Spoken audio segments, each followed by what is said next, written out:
The Soque River is home to some of the best trout fishing in the Southeast. John Burrell, a renowned fly fishing expert around the world, is an expert on the Soque too, and he's going to share some of his countless secrets with me. For Academy Sports and Outdoors, I'm Marty Smith, and this is Traditions. Ah, yes. It's about that time. John Burrell, Mr. Smith, how are you? Great to see you, sir. How you doing? Pleasure, great. Your property's gorgeous. Thank you. We're what proud we gonna of do it. today, man? What you gonna show me? I think we're gonna start out, we could walk right down the hill there, but we may go to Section A and fish the confluence where the two streams come together and start there. What makes Section A great? You know, it's the very headwaters of the Soque, so we're at the inception of the river. Lots of nutrients coming to one spot, you'll see, and we'll try that in the beginning and go from there. I'll be honest with you, JB, I'm a spinner guy. I've never fly fished ever. What should I expect? No problem. I grew up with a spinning rod in my hand on the Clinch River in Tennessee, so we're gonna, nothing to it. We're gonna make simple roll casts, and we're just gonna keep that fly in the strike zone, and should work out. What are the biggest differences between spinner fishing and fly fishing? It's real simple. It's spin fishing, the weight is the lure, okay? Fly fishing, the weight is the fly line. So that weight of the fly line, especially when you're making a roll cast, is simply using the line to pick it up and put it where you want it. But again, we're not gonna be making these big, long, pretty Western casts. That's not what we're doing today. We're simply gonna pick it up, roll it, put it right back in the hole. So as my Argentine buddy used to say, you're not gonna catch one cast and keep the fly in the water. So that's the key. How many first timers are successful? Everyone, they're all successful. That's what I like to hear. My expectations are high, all right? Hold me to it. I'm going to, plan to. Y'all, I have to admit, going into this, I'm a bit nervous about using a fly rod. I was certain after a couple casts I'd be tangled up in a bird's nest. So when we first hit the river, I used what I knew, the spinning reel, to test the waters.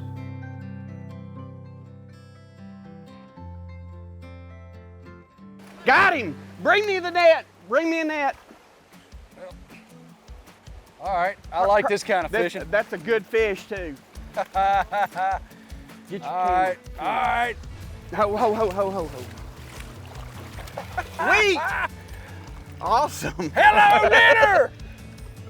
That's a big old boy now. The big one, first cast.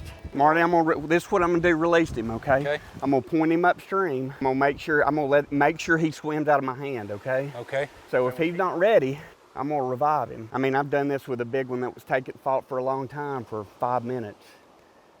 Yeah, that's awesome. All right, so explain why you do that. What happens to them? Being caught stuns them? No, it depletes their oxygen level, okay? But you got that fish in super quick. We got him right in the net.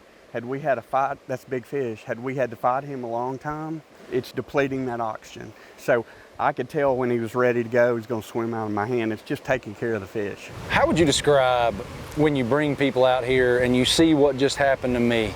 Yeah. There is such joy in that moment. How does that impact people and their appreciation for the outdoors? Look, it's really why we do what we do. I mean, we get to go to some really cool places, but to see that enthusiasm, and I think you've seen it around some of the other people we've been around today, like fighting to get to their spot and where's my flies and that sort of thing. I mean, it's just a passion that you don't see in lots of places. I've said many times, I just want to be around people that are that passionate about what they do and what they love and sharing what they do and what they love. Why is that important to you to do that? You know, to see the next generation not sitting in there playing on their iPads and their iPhones, to know that this exists. When I was a kid, my grandmother would take me out to the Trout stream in the Clinch River in Tennessee and leave me and come back and get me 5-6 hours later, and I was the happiest kid ever. You know, I didn't know what an iPad was or an iPhone, but you know, that's just molded me. I mean, that's what created this love for the outdoors that I have to this day. So many parents are battling that, and I'm one of them. Our children's generation are so affixed to devices. What do parents say to you when they bring their little ones out here and they see that joy? You know, the kid's got to see it firsthand. That's right. You know, he's got to see it firsthand. He doesn't necessarily have to have the rod in his hand, but when he sees mom or dad get so excited about something that they love so much, then he questions, can I try that? And I mean, I've seen it so many times. It's just, you know, a light bulb goes off like, hey, I mean, I can do this. We're so fortunate to have so many fishing opportunities all across America today, and they're available to anyone willing to unplug from their devices. The outdoors are a reset button in this chaotic world. I was reminded of that here.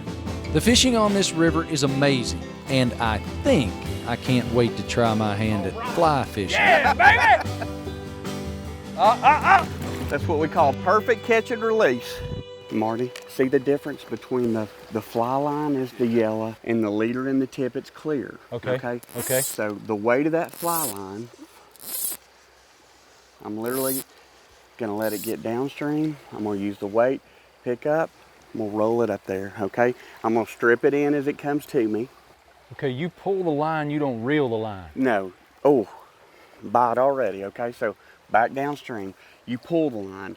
Now, when you hook one of these big fish, turn loose of the line, fish is gonna run, okay? Then you fight him on the reel. Make sense? It's very counterintuitive. It is. In terms of what you're used to doing. Exactly. But what I'm gonna do is, what you're doing is you're trying to get that fly to drift as naturally at the same speed the current's drifting. Make sense? Makes sense. So that's why you're not reeling. You're just gonna strip in, watch your white strike indicator. Hear that? Strike indicator. Yeah. Hear that? You hear that? That was a fish. So I'm gonna use the weight of the line, drag it up.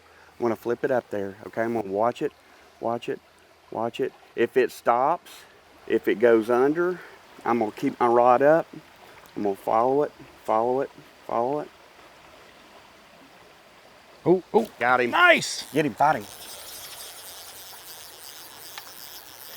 He gone? No, you still got him. He's there. He's there. When he's running, don't crank the reel, okay? Okay. Nice. Nice, bring him to me. Good deal, sweet. On the fly, baby. Absolutely gorgeous fish. That's the first one that we've gotten on the fly reel. That was a team effort. We got another one. Do right we? now. Get ready, might be a better fish here. Yes, serious fish. Okay. I mean a serious fish. Okay. Don't reel when he's going. Okay. Yeah, okay. let him fight. Okay. Okay. Now pick up on him. And I haven't seen Oh him, yeah, but- he's. Oh boy. So I do not crank. Not when Okay. he's pulling like that Okay. now. Okay. Just wear him out. Just wear him out. Wow, Whoa! sweet. He broke it. He break it or he spit it? He spit it. Yeah. What is the importance of the University of Tennessee's football program in your family? There's a joke, Marty, that if any of the Burrell kids ever got married on a Saturday in the fall, Doc Burrell would sure hate to miss the wedding, but he would. It's been like that for 3 generations. Tennessee fans, all SEC fans, but Tennessee fans are a little bit different breed. We've had to be the last few years. You know, it's been a rough go, but you know, there's such a tradition there and such a passion. Oh, got him. You I still did got get him. him. I got Oh my him. God, this is a big one. Let him run, Marty. Okay. Let Okay. him run. Let him run. Look here. What do I do? Let go of the line. Okay, on him. okay, All right, okay. now fight him on the reel. Okay. Fight him on the reel. Jumper. Fight him on the reel. Okay. Yep. He is not very big, but he is Hey, we'll a take fish. him. We'll take him. We will take him. Congratulations. Thank you. First one. That's a milestone. That is a milestone, regardless of size. You, Junior, are number 1. What's the relationship you guys have with Auburn University? 3 years ago, Auburn came to us and said, hey, we've been admiring what you guys do. Would you mind look at helping us create a new major? You know, so they came up to our offices, we sat around the table, and we basically took a wildlife management degree and a hospitality degree and threw in a business minor, and it's gone completely viral. So it's called Wildlife Enterprise Management, and it's one of the hottest majors on Auburn now. How are the students responding? Unbelievable. I think they hope to have 250 after 5 years, and I think we've got that many now. Really? But think about it, those kids that come out and they're perfectly trained to work in this industry, and they're kids who want to make a career out of this. What do you expect will be the impact of that major? You know, not just for my company, but for so many operators. you know, it's hard to find quality employees who really want to do this for a living, you know. Why? You know, Marty, it seems like the younger generation, they're not into the outdoors like I was as a kid. But, you know, Auburn's proven that so many kids still have a passion for what I grew up loving to do. How do you think it might grow to other universities? It's already making an impact, and you can't help but see, you know, how popular it is. But Auburn was quick, you know, I guess that's one of the things I'm proud of in my career is helping to develop that. And it's what an honor that they came to us to do it. Follow it. Follow it.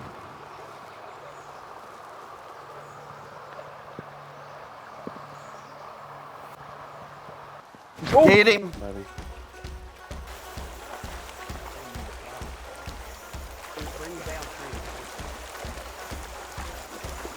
Got him. Yeah, baby! What about that, my friend? How about that, y'all? That's a good 18, 19 incher. Let's put him back and get another buddy. one. Just let him swim out of your hand. Hell of a day. Dude, thank you. My pleasure. It's always nice when you have the opportunity to show up and hang out with experts who can say, throw it right there, and then you get a trophy fish every time. I'll take it, brother. You're on the Christmas card list.